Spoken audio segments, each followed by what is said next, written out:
first thing we have to do with every podcast when we introduce a new guest is find out how it is that you discovered photography and how old you were, why you got into photography in the first place. I think photography has probably always been there, kind of like my family.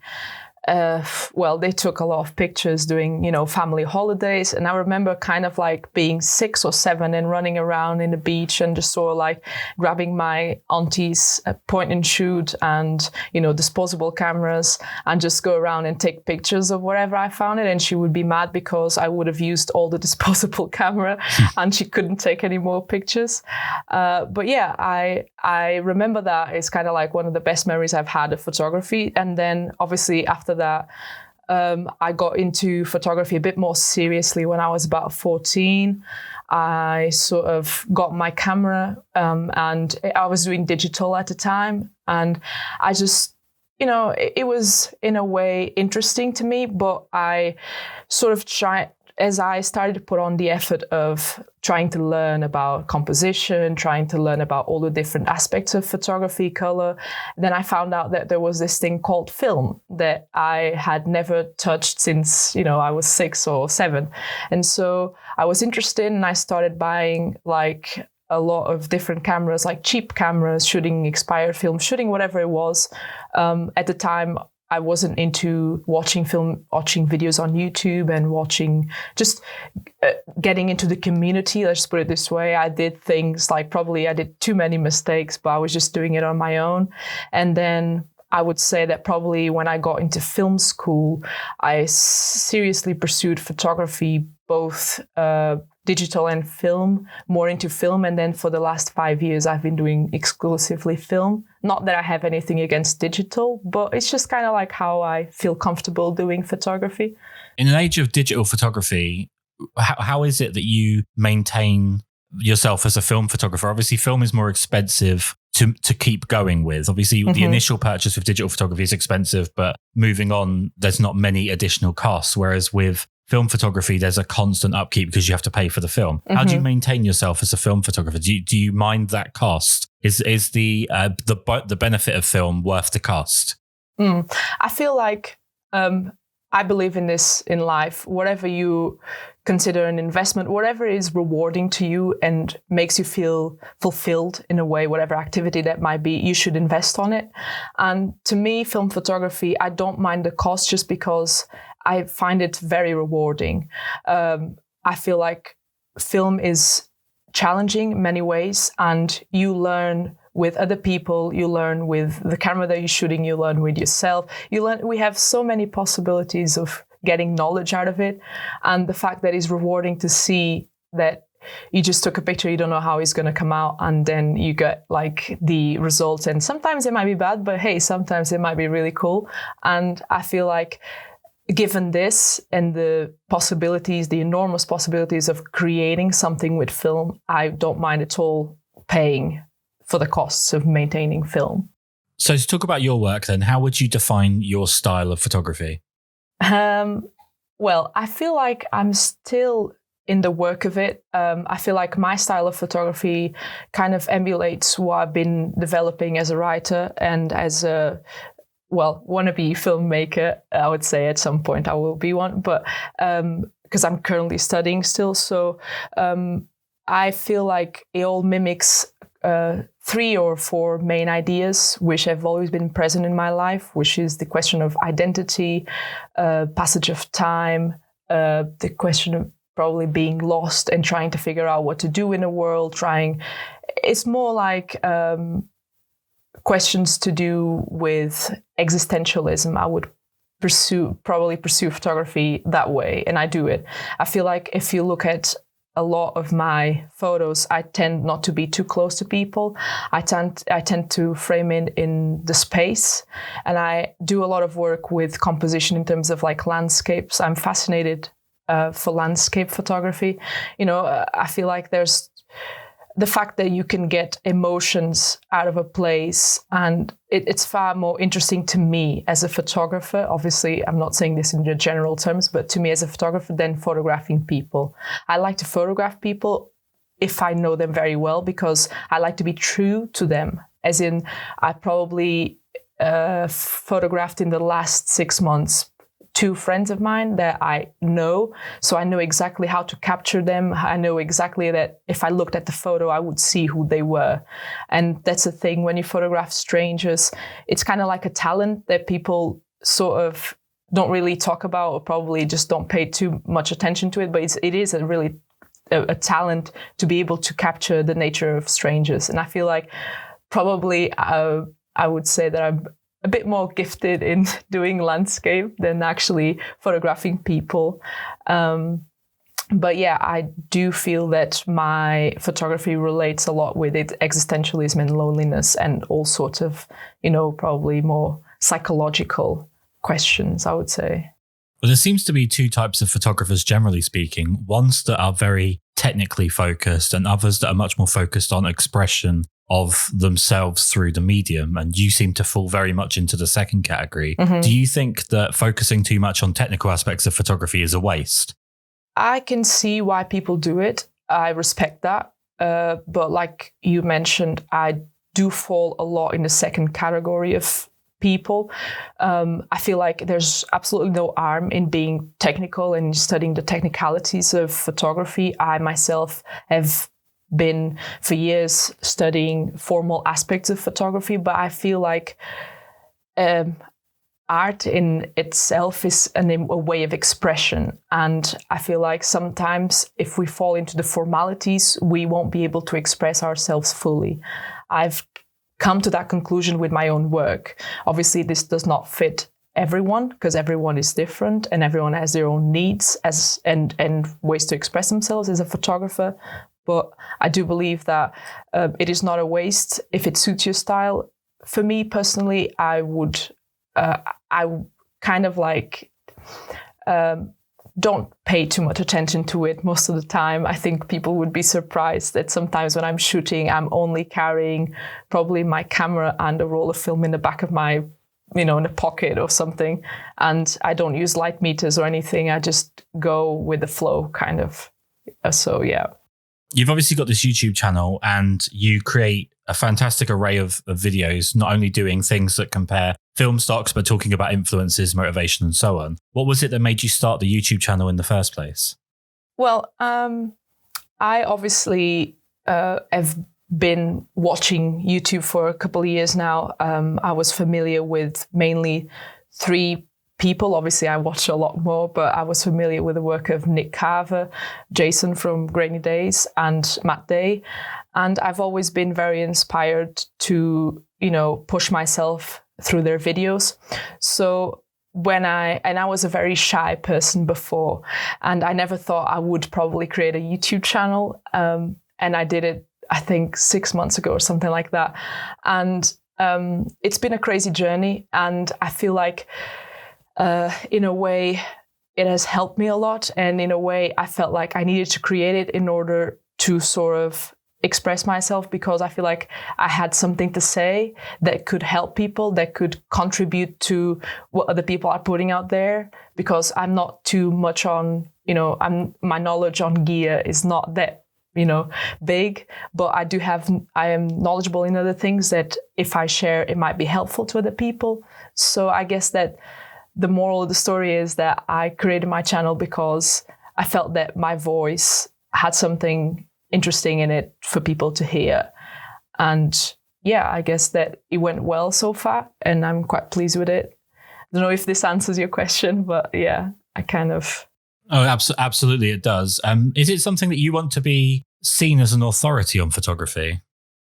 Not necessarily. I do say to people in most of my videos, I have no formal degrees in terms of teaching or anything.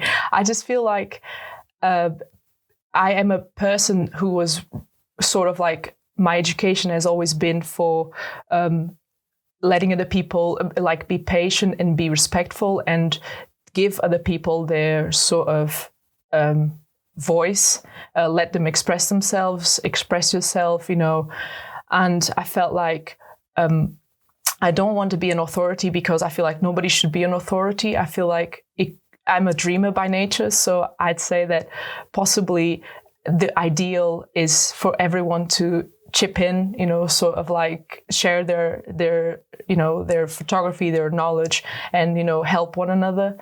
And so my goal is never to be an authority, but more like a helping hand, I would say.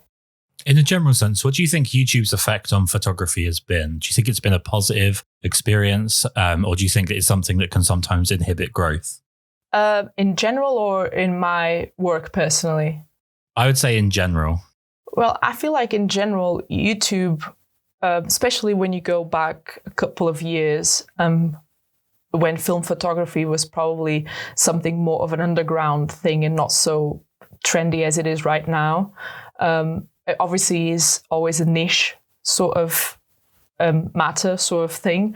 But I would say that YouTube has helped a lot of people, not just for the fact that a lot of creators share knowledge, share tips, and that can be helpful. I mean, I learned how to develop film through YouTube. I learned, just the basics of film through YouTube. Obviously, I had a formal teaching of it, but that was even before I had the formal teaching. So YouTube can be seen as, I feel, like a really good platform for people that are looking to know more about film, for people that are looking to express themselves creatively and artistically speaking. So I feel like generally it has a good impact. It has a great impact. I think the possible downside would be the fact that certain cameras might be considered holy grails and might be put sort of like the price is kind of like inflated in a way, and that can kind of like introduce people to the wrong idea that you need to have that specific camera, where it is, for instance, like a Mamiya RZ or, just a Pentax 6.7 in order to be a good photographer. Obviously, this is not a general thing, because a lot of people do know that you can do a lot with, cheaper cameras and more affordable cameras. But I feel like because certain cameras are so, in a way, hyped, that people fall into this idea that they need to have certain tools to be able to be good. And that is not a fact, because, history and a lot of photographers have proven that you can be as good with just, the little that you have.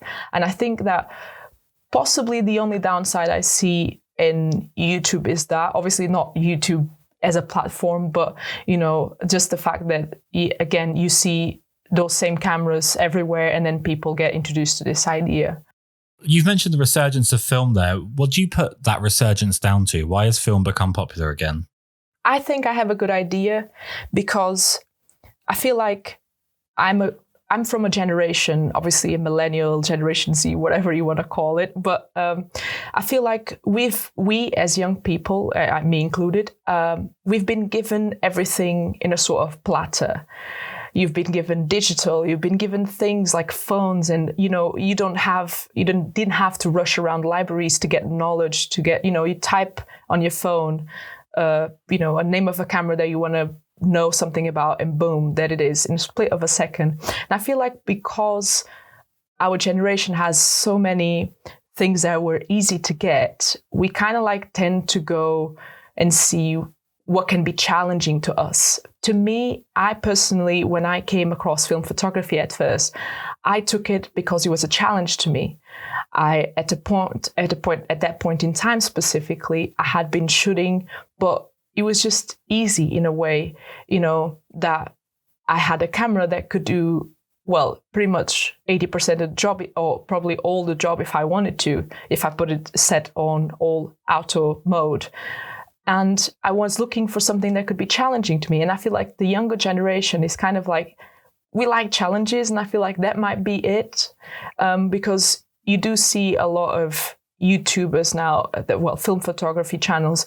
There are a lot of young people into it. And I kind of like get this idea that people are fascinated by photography at first because it's something that is unknown and something that is perceived as probably being difficult.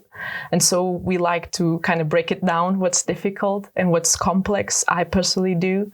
And at the end of the day, you just realize that it's not difficult at all. It's just, a different way of shooting, and you kind of like fall in love with it, and boom, that's it. You're into the film photography world and you cannot go back when you kind of like realize it.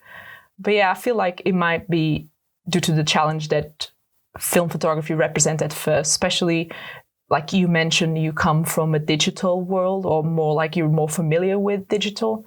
So for you, I feel like it is kind of like a different thing, and people are attracted to that because it's different. So I feel like that might be where it lands, I'd say. One of my favorite parts about your YouTube channel has been the couple of videos that you've done on female film photographers. I think hopefully it's a series that you continue because it's very interesting. What was it that made you want to do that? Well, actually, I listen to podcasts and quite a lot. And I had been listening to this podcast about Polly Platt. I'm not sure if you're familiar. Basically, Polly Platt was the wife of Peter Bogdanovich, a very famous filmmaker.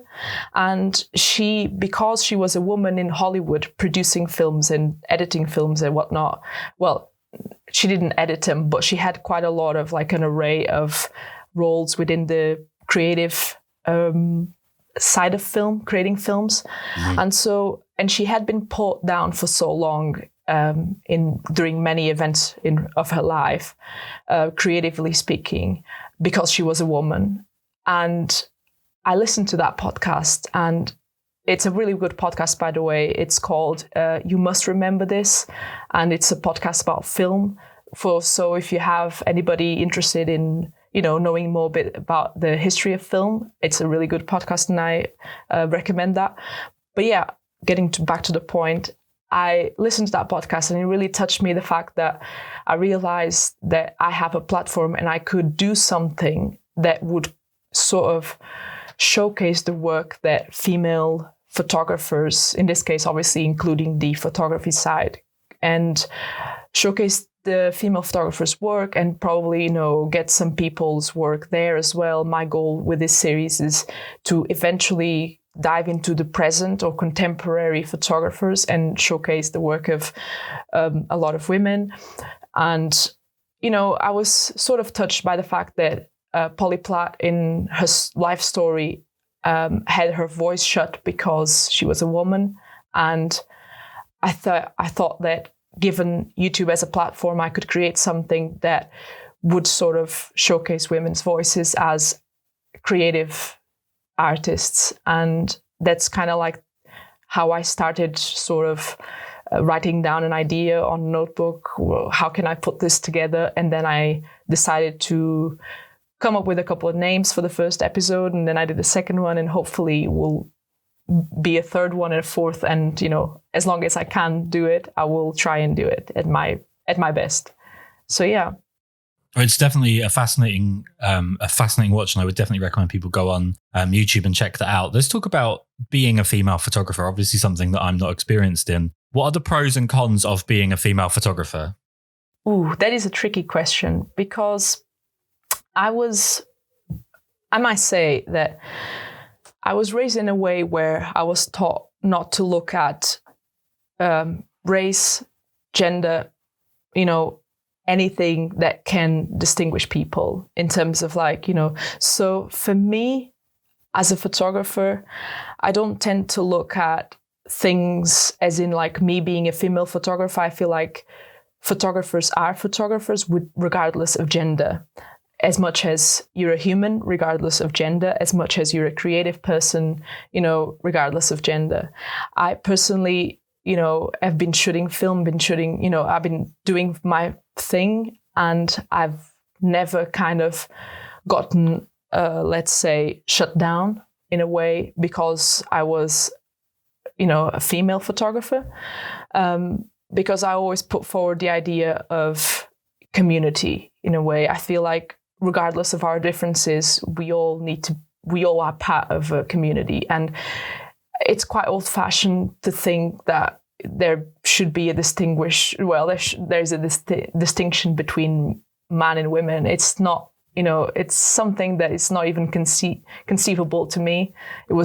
And like I said, I've been raised to believe in, it's part of my core beliefs that I should never look at I should look at the person as in like who's in front of me or is talking to me, like you are now, we're doing this, and, not judge you by any means, not preconceive ideas, not do, absolutely anything, and just get to know you for who you are. So that has affected my professional sort of level, personal level, whatever it is in my life. I try and apply that ideology, and I'm very grateful to sort of being raised in such a sort of ideology, again, to repeat myself. But it is really, I've never experienced like any stigma or anything. And if I eventually do, I will completely disregard it because, at the end of the day, my freedom is my freedom. And I am very, very grateful for that. And I will respect other people's, choices and views. But, obviously, I will not comply to any sort of views like that. I don't know if this sounds a bit confusing, but I was kind of improvising. I'm it's completely fine. What I would say is from my very small window to the world and the photographers that I've spoken to and that I've worked with over the years is that the pros for men and women for themselves individually tend to come from internal source, and the negatives tend to come from external. So, for example, I feel like men tend to be much more technically minded, much more gear focused, and female photographers seem to be so much better at focusing on the psychology and the emotion of an image. And that's obviously not a hard and fast rule, but that does tend to, in my small window to the world, as I say, that tends to be the way I see it. And the negatives seem to come from the way that you're viewed from the outside. And that does, in fact, go both ways. Obviously, I think that quite often people will view a female photographer as a female photographer and not just as a photographer, which is obviously bullshit to do that. That's incredibly demeaning. And I think there are times that people will view, like, the reason a man gets into photography, if they photograph women, they might view the reason that he's got into photography as being a nefarious or a bad reason when it might not be at all. So I feel like there's negative external views of everything. I think the most important thing, like you said there, is just being viewed as a photographer, right? Not as a female Absolutely. photographer. I've been to film school, and it wasn't exactly your typical, approach. It was very author-minded sort of. And I never felt that there was, probably again, because, I'm lucky in a way, but I do get the sense of what you're saying. I feel like over the years, women have been discredited, not just in photography, but in many, many, areas. My primary area would be film. And I know that for years and years, women have been sort of not given the power and the voice to express themselves because of their gender. But, in film school, I've always had the approach of my teachers as well, in the support that I sort of needed as a creator. And that's why I can see where you're coming from. But possibly because I'm also too young in a way, I would agree with exactly everything that you said. But I've probably been lucky enough not to experience the sort of diminishing look of women photographing, if that makes sense. 100%. I know that it has been, because I can say that that's why I, the word, the sort of the sentence of counting your blessings. And one of my blessings is that even from my family to my, distant friends to my teachers, especially in film school and all that, I was always supported in a way, creatively speaking. And I was always the person that's sort of,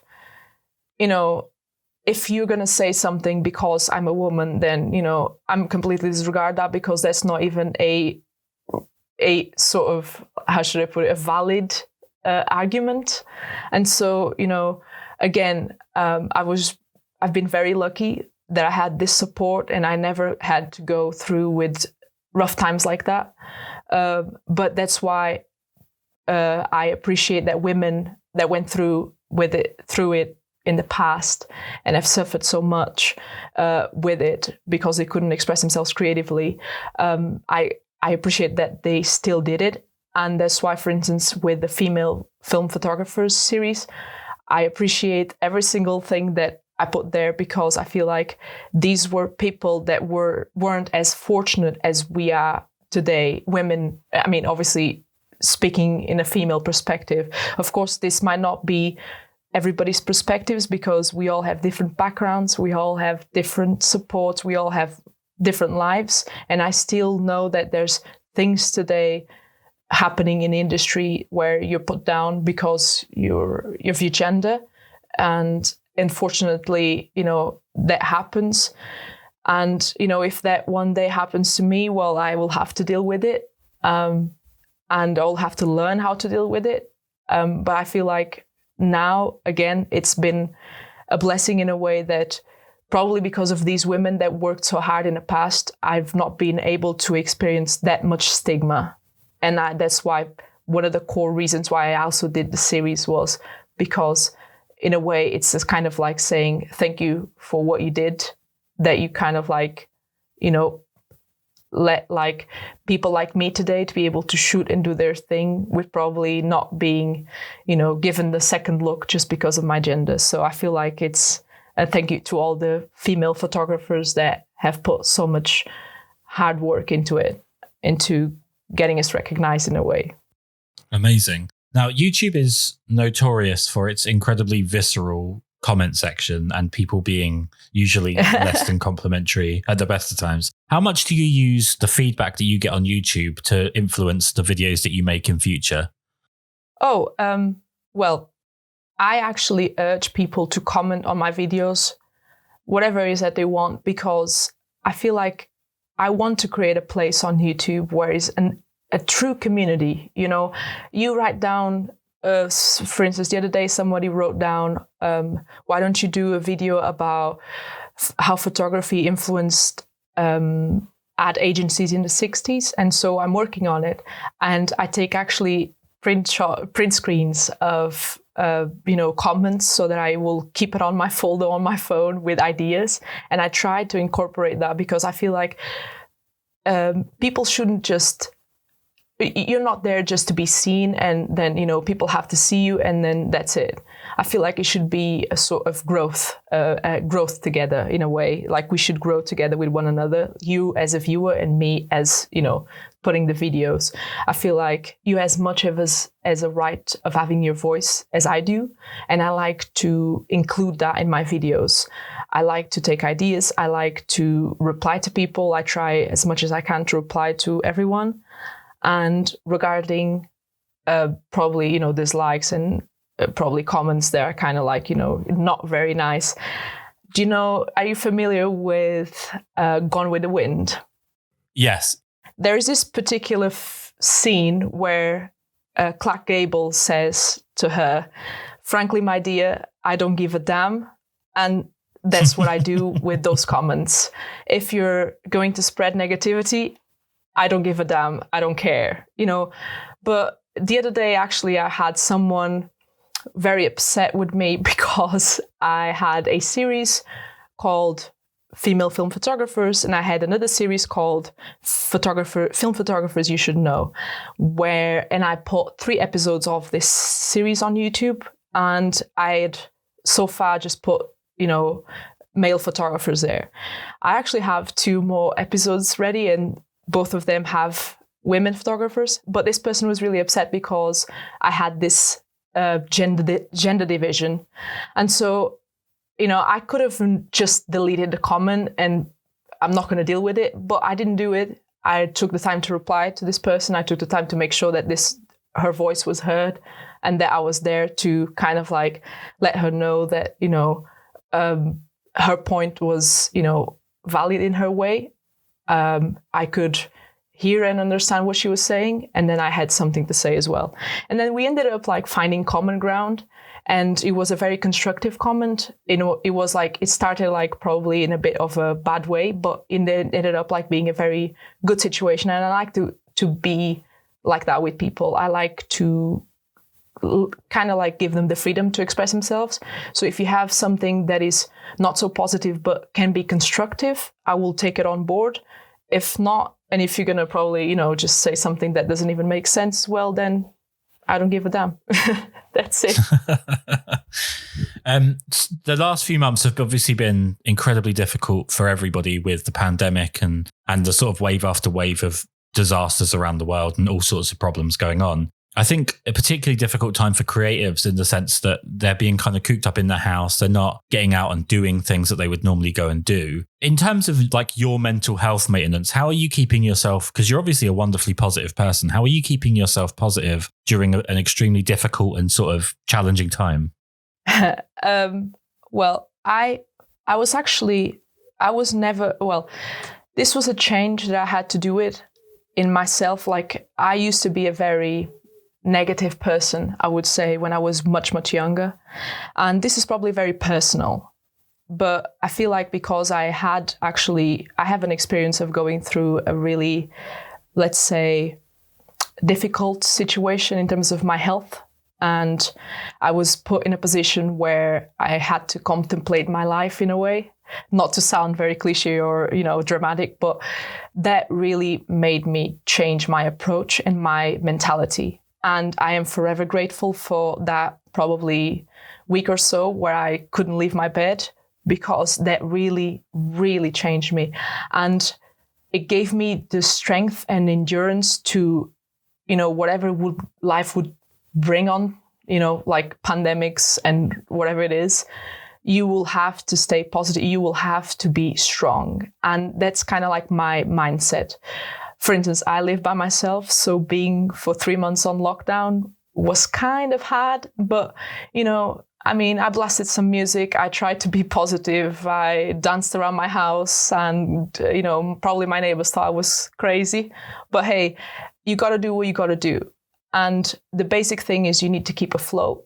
And again, going through a really rough experience has led me to make some positive changes with myself, like the way I think, the way I structure my life, and the way I look at things. For instance, I can tell you that possibly, I would say, let's say 7 years ago, I would probably take this time and I would be like absolutely depressive. I would be like, oh my God, I'm not really able to create anything. I'm not going to be able to do any videos. I'm not going to be able to shoot.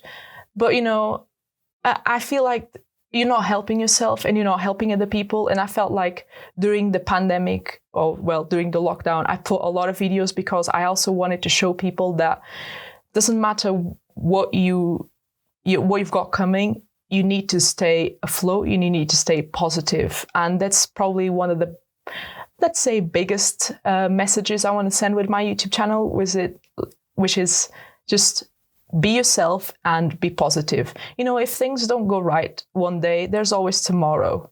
It's kind of like the way we need to live life, because if you're going to be a very negative person, you're going to attract negativity onto your life and onto you.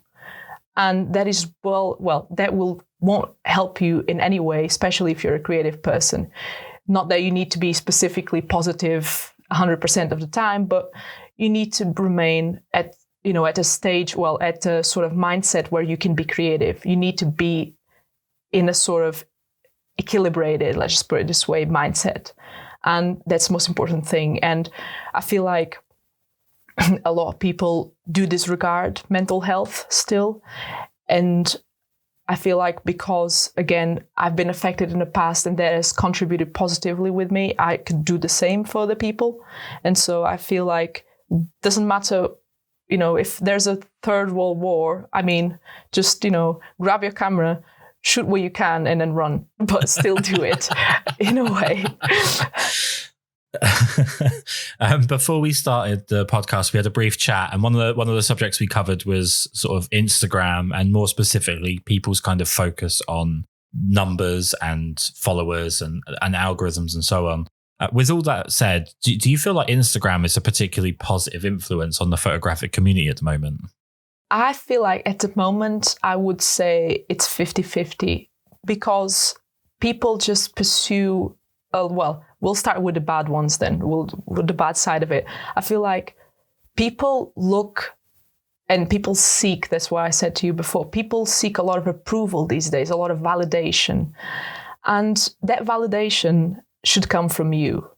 if you feel that is right for you, if you feel fulfilled, if you feel that makes you happy, even if it's cringe and whatever other words that people come up with it now, just, who cares? I mean, if I put a photo that, doesn't get as many likes or whatnot, I it's my photo. I like it. I'm going to put it. It's my feed. It's my thing.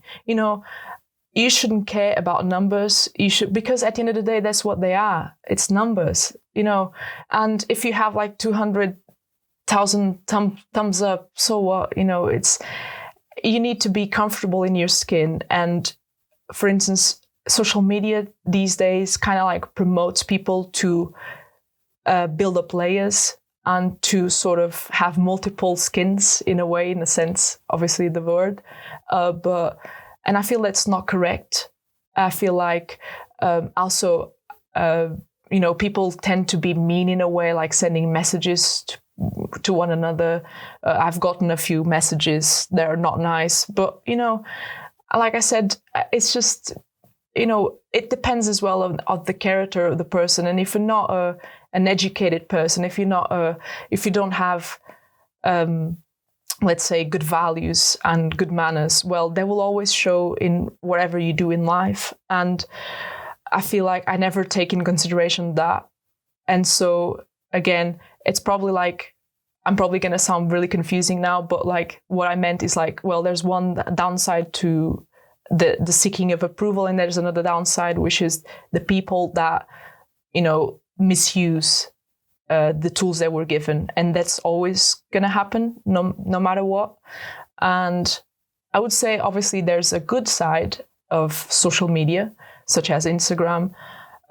For instance, we're doing a live, which is going to go up today, Sunday, and we met all through Instagram. We'll be talking, and that's a really positive thing, because we are going to encourage people to come and join us, to ask questions, to, whatever it is that you have to learn. I just urge them not to ask me about gear, because I'm honestly a knobhead with that. But but other than that, I like that this is a good side of it, that you get to, know other people's work. You get to be inspired by other people's work. And frankly, it's the same with YouTube. Like, because YouTube, in a sense, YouTube is kind of like a social media, because you also have the likes, you also have the comments and shares, but it promotes self-expression and it promotes education. Especially, I mean, I've seen certain photographers and their work, and I'm completely amazed, and that pushes me into knowing more, into probably talking with them, into kind of understanding how they did it, or, kind of trying to push myself to, not to copy, obviously, but kind of like, what can I learn with this photo? And also, one thing that I'd like to say, and I've said this on my Q&A, which is for people to, again, to be very open. I feel like as an artist, as a creator, as a person, you need to be open. You need to have your filter kind of wide, so that you can absorb the little details that things have, life has in offer for you. And sometimes those details can be found on, YouTube, Instagram, Tumblr, whatever it is. I feel like sometimes people are too narrow with the way they see things, and that leads them to sort of miss out on things that are there to be sort of, achieved. And in a way, sometimes those things, again, can be like a photo that you've shared on Instagram that I liked, and I sort of like thought, oh, this is a really nice composition. And I looked at your photo and I thought, how can I learn with it? Or for instance, another example is that you can look at someone's photo and you think, oh, but this is trash. But then it's kind of like, yeah, so, but how can this help me in a way? Give it a second look and think, okay, can this be helpful? And then probably, or sometimes you'll find that sometimes it is helpful to have a second look at things. So I feel like social media has its downsides, but it also has its good side. So it's kind of like a 50-50, I would say. If you were doing a little bit of self-reflection here, what would you say your worst habit is as a photographer?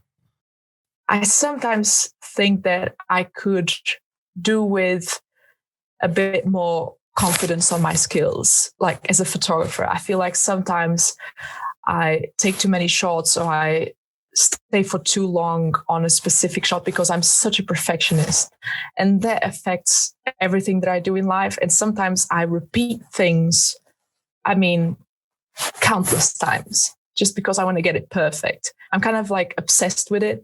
I've grown sort of out of it now, as well, considering how I was before. Because before I had this absolute obsession of being perfect at everything. Like every photo had to be perfect. Every word had to be perfect. And I carefully curated that. And it's a process. And I still think that possibly self-reflecting on my methods, I still need to let go of some of that wanting of perfection, because we're not perfect. And there is no such thing as a perfect photo or perfect artwork, because art is subjective. And so I feel like my worst enemy, in a way, is my own obsession with perfection. But I will eventually get out of it, I swear. I mean, I've promised myself that. My last question for you, and then I'll let you go, because you've obviously got a lot of talking about photography to do today. Are you someone that feels it's a good idea to have long-term goals, say like a 5-year plan or a 3-year plan with your photography or your YouTube or anything like that? Or are you someone that, obviously, given current circumstances, are you much more interested in just kind of getting through what we're getting through before thinking about the next step? I am a planner by nature. I mean, I probably have plans that I think, yeah, when I get to be 70, I'll do that. I'm sure of it. But I am a planner by nature, and I do plan a lot of things. I have so many goals professionally that I would say probably one of my worst things is that I plan too much, and I get worried because I feel like, what if I don't reach it in 6 months? What if I don't do it in, and I feel like I failed in a way. And that is sometimes, it brings you a lot of negativity because you put a lot of pressure in yourself. But somewhat like with YouTube and professionally, I've grown to accept that failing is okay, and I shouldn't be afraid of failing. So obviously I have things planned on YouTube to have more videos, but eventually if I cannot post for 2 weeks, a month or whatnot, it's okay. I mean, what can happen? I mean, there's a pandemic out there, so what can be worse than that? But in a way, I feel like I do have things planned, but if it doesn't go according to plan, it's okay. Because at the end of the day, we're not perfect. We are entitled to make mistakes, whatever those mistakes are. Well, finding your YouTube channel has been fantastic for me. I think YouTube's got me through a lot of things over the course of this lockdown period. You're actually fast becoming one of my absolute favorite people to watch videos. I'm currently going through the backlog and churning away with all of my downtime. I'm so relieved to find as well that you are obviously such a wonderful person, as well as being such a fantastic photographer and person on YouTube. Oh, thank you. It's not always the most common thing in the world that you meet people whose work you really idolize and you really appreciate what they do, and then you meet them and maybe they're not always the nicest people, or they're not what you expect, but you're absolutely wonderful. So it's been great to talk to you. I want to make sure as many people as possible can go and find your YouTube channel, can go and find all of your work. So can you please just tell everybody where they should go to find you? Yeah, absolutely. So, well, you can find me on YouTube. You just type in T Hopper. So that will be, obviously, my name is Tatiana, but, people call me by T, Tat, whatever it is that comes to their head. So I just put on my YouTube T Hopper. So you can go and check that. On Instagram, same thing. And I have no other social media because I'm still in the process of I'm not like the most sociable person when it comes to social media. I've just been recently, I think 2 years ago, I just created Instagram and all of that. But yeah, you can find me those places. And if you have anything to say or you want to share something, you can also do it. If I don't reply straight away, don't be mad. I will eventually find time to do it. I think that's kind of like, where you can find me. Well, I'm going to put you up there with my favorite people that are on YouTube right now, and everyone needs to go and immediately start following you and enjoying your videos. Thank you so much for taking the time to do this. Wow, it's okay. No problem at all. I mean, I also want to thank you for doing the podcast, obviously, for taking your time and to obviously chat with me and other people that you've included in your other episodes. I feel like it's a great cause in a way, and it's a great opportunity as well for people to get to know us, and not just me but you as well, and for people to share, first to share knowledge. And yeah, I feel like it's a great platform, so I also want to thank you for that, because I think it's pretty cool.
Much better.